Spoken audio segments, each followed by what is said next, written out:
Super cute nga ng ating gagawing cake for today's video!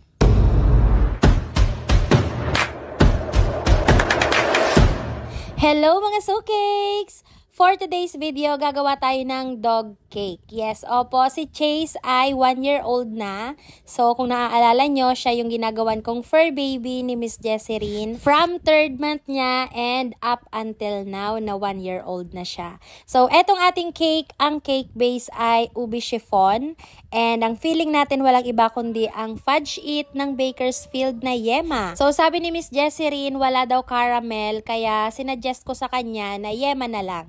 So, okay naman siya na yema na lang yung filling. Anyway, ang size ng ating cake ay 6x4. Sa cake board naman, ang gamit nating size ay 8x8. Sa frosting naman, kung tatanungin nyo ko, alam nyo na yan. Syempre, Bakersfield Whip It user tayo. Mula noon hanggang ngayon. Kasi syempre, whip it lang malakas. O, diba? Going back dito sa ating pagde-decorate ng cake. So, eto nga ay aso. Sinend lang ni customer yung peg ni Chase, yung picture, para gayahin ko daw yung kanyang mukha.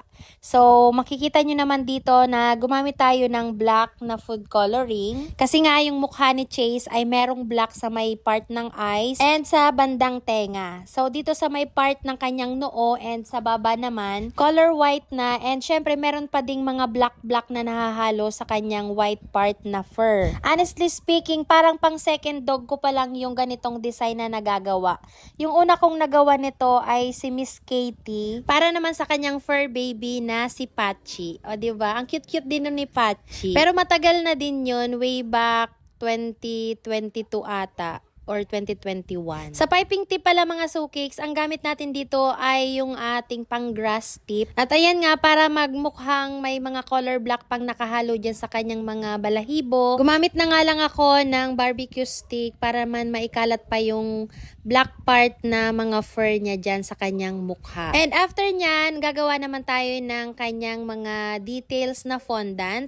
So, yung kanyang mata and yung kanyang ilong and yung kanyang dila at bibig ay fondant po siya. Ayan nga, meron tayo ditong dalawang eyeball. So, bilog-bilog na color black na fondant lang yan. And naglagay ako ng white part niya sa kanyang mata. Binase ko lang doon ang kanyang mata sa picture. So, yung white part niya doon lang sa may bandang gilid, kung saan yun lang yung nakikita doon sa picture. After nyan, attach na natin yung kanyang eyes.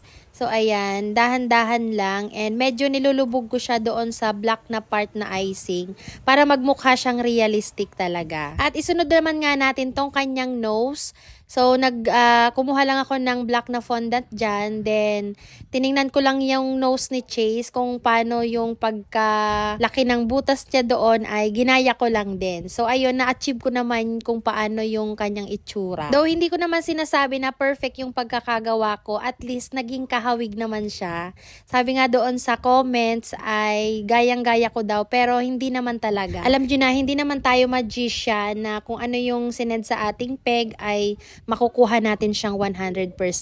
At least, hindi nalalayo sa inspo, diba? So, ayan, meron tayong question dito. Eto na kung paano ko ginawa yung ating mata. So, ayan, para maging realistic talaga siya and maging glossy and makintab na parang namamasa-masa. Brinash ko lang po siya ng corn syrup gamit ang ating pang brush na maliit. Ayan, kung nakikita nyo naman, pati yung kanyang nose at yung black part sa kanyang mouth, ayan po, brinash ko din yan ng corn syrup para maging moist siya. Yung sa ngipin niya naman na part, yan po ay white frosting lang. Inayos ko lang yung pagkakalagay para maging itsurang ngipin.